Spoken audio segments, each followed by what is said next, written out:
Duncan Haldane, welcome to Nobel Week in Stockholm. Thank you. I noticed that you brought an artifact for the museum. What is it? Well, when I initially, the work which was, this prize was given for, one of the two works which I received this prize for took a long time to be published because it was actually contradicted the conventional wisdom at the time. Perhaps I didn't explain it clearly enough, but in any case, this paper was rejected by a number of journals. And in fact, the original arguments which I discovered that magnetic chains had what we now know is a topological phase, when the quantum spin was an integer spin, but not a half-integer spin, which was, no one had thought that was an important feature. Well, I discovered this really accidentally. I mean, as a consequence of another piece of work I'd done earlier, and it turned out that people's understanding of magnetic chains was confused in that there was two sources of it. One was a kind of semi-classical picture that thought of spins as little compass, little arrows that pointed and wanted to be parallel or anti-parallel. And that works very well in higher dimensions when long-range order occurs at low temperatures. But it was actually had been known mathematically that a one-dimensional chain of a very long, thin chain of atoms its order would be destroyed by quantum mechanical fluctuations at any finite temperature, but also at zero temperature. And on the other hand, there was a mathematically exact solution of a toy model, but Hans Bethe had discovered before he went on to do huge work in understanding how the sun works and working on nuclear energy. But his early work on magnetic chains had an interesting solution which he guessed and turned out to be correct.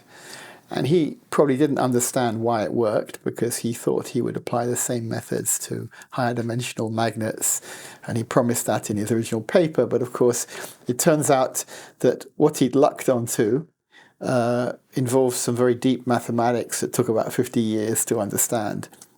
So most of the scientists who worked in magnetism, they knew of the existence of Bethe's exact solution for a chain of magnetic atoms where the spin took the smallest possible value of 1/2. And it looked superficially exactly like the spin wave theories that worked that were basically semi-classical, that worked in higher dimensions. And so they assumed that, okay, there was some kind of technical problem with the spin wave theory, but it had to be morally correct.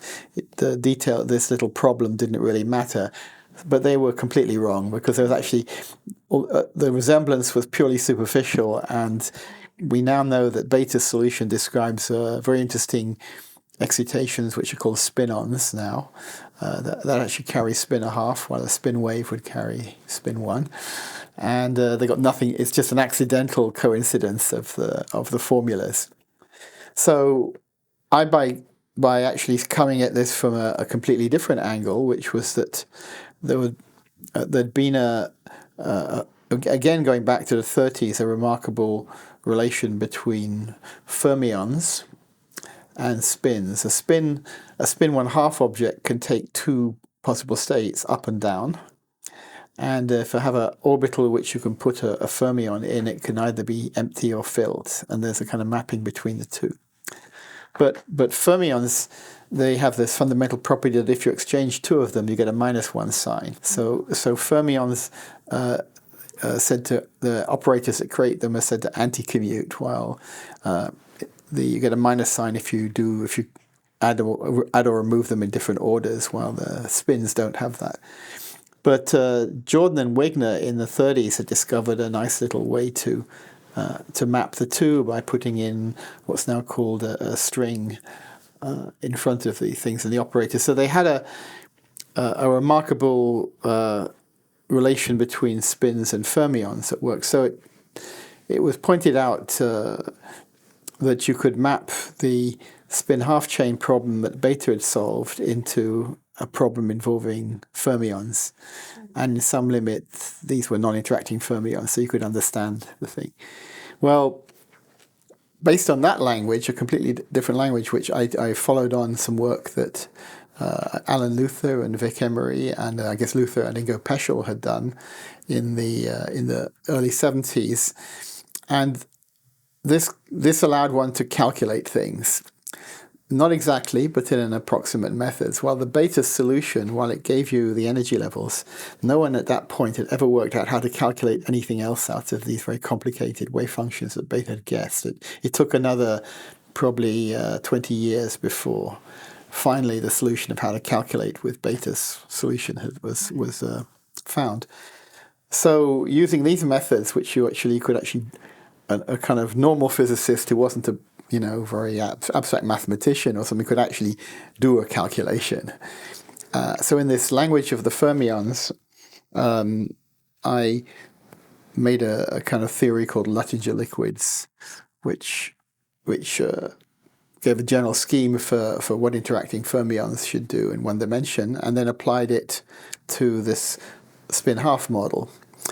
So Luther and Peschel had made a large progress in the spin-half model by treating it as a fermion field theory where you could actually do a calculation, but they'd missed a detail, which was that if the spins like to lie in the plane like compass needles, you can treat it easily this way because one of the limits is non-interacting fermions. But the interactions in the fermion picture want the spins to stand vertically upwards and down, like point towards the North Pole or South Pole.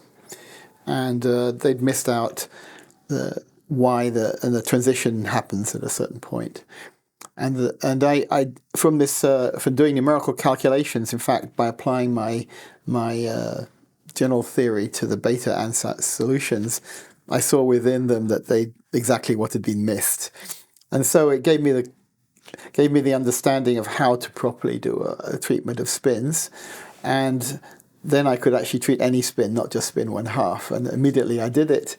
I found that, in fact, using arguments based on what Koslitz and Thouless had done, that the conventional argument was just wrong. And something quite different happened for the next spin up, spin 1, and all spins which were integer values rather than half integer values. So that was in fact, this paper states the first lines of it are stating that this leads to a very unexpected conclusion that spin 1's chains behave completely different from what the beta ansatz solution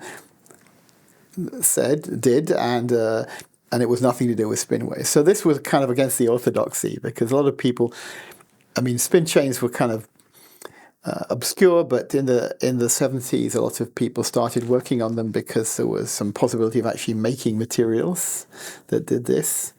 And in fact, spin chains have grown a lot of current research on understanding how thermal equilibration happens.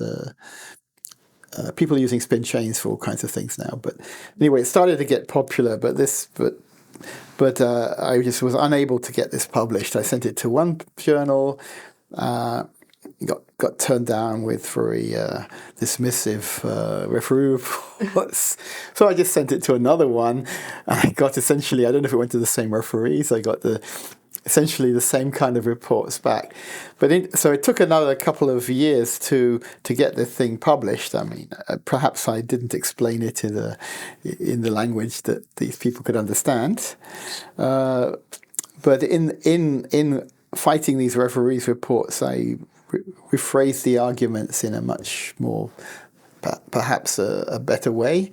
But the original way I discovered this got completely lost from the thing. So this paper was actually is referred to in the literature because people went on and basically validated the results in here. But there wasn't an archive at those times, and somehow in moving around, I didn't have this paper. The people who'd worked on this problem and actually validated it, I found who referred to it, they never had any copies anymore. The the institute in Grenoble, the Institute Langevin, where I did this work. It was an official numbered preprint, but of course they'd cleaned out all their cabinets. So, and I was searching in the boxes in my basement. In fact, the Swedish television people wanted me to show them the boxes because I have a problem with throwing out papers. So I have lots of boxes, unopened boxes, which have accompanied in various moves and it's accumulated. And I thought it might be in there. But in fact, the Hungarian physicist Jenő Solyom, who worked on this problem, eventually came up with the missing preprint. So it's actually very interesting because it actually does make a connection which I'd forgotten about completely with the work of Kosterlitz and Thouless. Initially, you wouldn't even think there was a connection because their work was based on essentially classical problem of a superfluid film in 2 dimensions. And Kosterlitz, when he talks about this, makes it clear that he just deals with classical mechanics, and quantum mechanics introduces too many complications. But in fact, there's a remarkable relation between 2 spatial dimensions and 1 space and 1 time dimension, which is kind of like the relation between relativity and space-time, right? 3 space dimensions and 1 time, and you get the 4-dimensional space-time continuum. Well, a 1-dimensional system where you have a 1-dimensional space-time continuum, 1 plus 1 dimensional, you have time and space. And there's a remarkable mapping that maps classical statistical mechanics of systems at finite temperature described by a Boltzmann factor, which is probability weight, and quantum mechanics, which is described by an amplitude for a process to happen.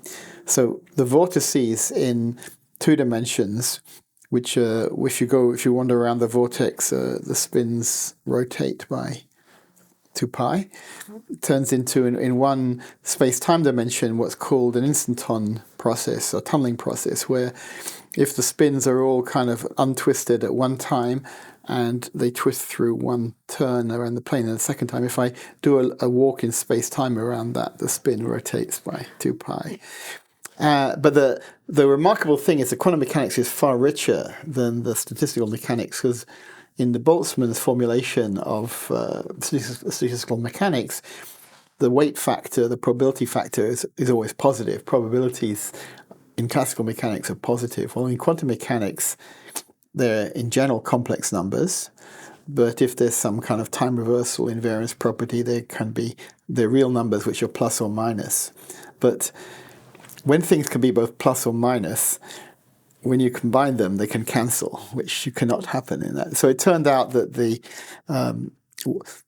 basic process, which should be the general process, was the one I discovered, and the spin half was a very special case, which was behaving differently. So the question was not why the spin ones behave differently from the spin halves, but why the spin halves behave the way they did, and that's basically because there was a -1 factor when cancelled things. So this relation to Kosterlitz-Thouless was actually how I realized the thing. It's a mapping from the classical Kosterlitz-Thouless transition in 2 dimensions to the quantum version in 1 plus 1, which has been incredibly fruitful for all the people working in 1-dimensional systems too. So despite Kosterlitz's disavowal of quantum mechanics in his work, it's actually been very important also in quantum mechanics. And so this paper has that in it. And as I say, the published version, which is 2 years later, that connection was completely lost. So it was very interesting to remember this, how I discovered things. And I was very pleased that someone finally, after I'd drawn a blank everywhere for copies of my own work. Did you ever doubt yourself? Did you think that I must have made a mistake, or it must be I was always confident. I mean, people were kind of telling me things like this is some referee reports at least were saying this was obviously wrong, in complete contradiction to fundamental principles of physics, such continuity or something like that. about that time, and other people call this the Haldane conjecture. I look in the paper. I use the word conjecture about some other tiny detail, which is not the main thing, but somehow this got billed as not a prediction or a theory, but a conjecture, as if it was a guess, speculation. And of course, it wasn't. But sometime around that time, the Bether's method was applied to a modified spin 1 chain. In fact, two authors in the Soviet Union seem to have found this spin 1 chain solution about the same time. So there was two versions of this, and I was the referee of both, actually. And I guess they, of course, found something that looked very much like the exact solution of the spin half chain, but they weren't solving the regular problem. There was a slightly modified problem where an extra piece was added on. And I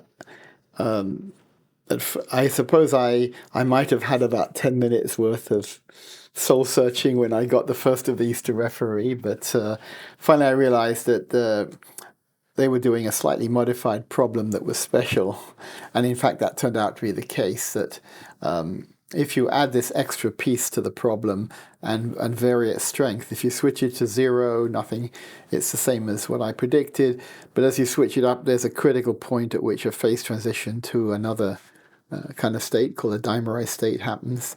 And the models that are exactly solved by Bether's method are usually special, and this one was exactly on the critical point. Now, it turned out these models were extremely interesting for conformal field theories, which would turned out. So a lot of developments happened in this whole business, and those were very interesting models, but they weren't the generic case. So I suppose I had 10 minutes worth of doubt, but I quickly recovered, and I mean, it was so clear to me. I couldn't quite understand why people didn't appreciate my arguments, but maybe we feel that we're clearer than we really are.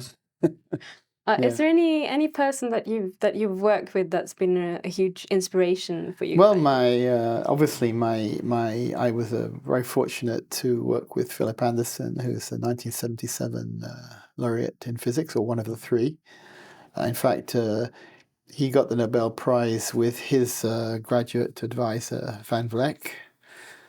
So I guess that puts big pressures on my students to make sure they don't break the chain, right? But so he had a very unorthodox way of thinking, and maybe that rubbed off on me in some way. I mean, I was extremely inspired by the way he thought about things, and so that's been I think obviously that was a big influence on the way I developed as a physicist, that I had the chance to interact with Philip Anderson, who has done an amazing amount of different things, and always felt that that the Nobel Prize he got wasn't for the thing he did, which was the best. A bit like Einstein, who got the Nobel Prize for the photoelectric effect and not for the gravitational theories. What do you feel? Do you feel like you've gotten the prize for the things that you're the most proud of? Well, I'm proud of a number of things. I guess this was interesting. It's probably only in the magnetic chain stuff I always felt was, okay, it was interesting, but it didn't have any obvious applications, and it was maybe changing the way you thought about things, but more of a kind of theorist thing, right? But it was interesting to a special subset of people. But a lot of people were very impressed by it, I suppose, partly because if a lot of people had opposed it, they had to say, well, it was either, if it was obvious, it meant they were stupid, so it had to be, so I had to be brilliant instead to have discovered it, I suppose. But no, I've done a number of things, but the general theme, I think, has been this topological matter. And the other piece of work I did, which was to realize that you could have a quantum Hall effect without a magnetic field, just due to some kind of magnetic interactions in the system, is potentially, which is also is potentially a very practically useful thing, although it's taken a long time to actually be created as in real materials. And but it's not. It doesn't really matter to me what they gave it for, I suppose, right? It's kind of a great honor, and it's great for our field, actually. That what I think has happened is that when I look back and see the way we, if I think back to the way I was taught about physics in the 70s, and the way that condensed matter was viewed by people, I think my advisor, Phil Anderson, was one of the few people who took a very different viewpoint. But the way we think about it has just changed. It's like the things that went in the textbooks that people thought were important are kind of just rather boring details. And all the new stuff is absolutely absent. And so it's been a great honor, I think, to be involved in laying the groundwork for this complete change of the way we look at things. And so I suppose that's probably the why this prize has happened, and partly because of what happened about 10 years ago. Some of this work was generalized to so-called time reversal invariant topological insulators, which was suddenly made. It suddenly turned out that there were real topological materials that had been sitting on people's shelves for many years without being noticed, and just the power of theoretical ideas to reveal something that very worthy big calculators and experimentalists just not noticed is amazing, right? So it's a question of really, I think we need the imagination to see what in this case what quantum mechanics can do. I guess we understand all about quantum mechanics, its laws, but that we don't really understand its potential. And in the past, things were studied by basically hitting them with a hammer. But now we've arrived at we're actually being able to try and tweak by nudging things around and understand how quantum mechanics influences what happens. And I think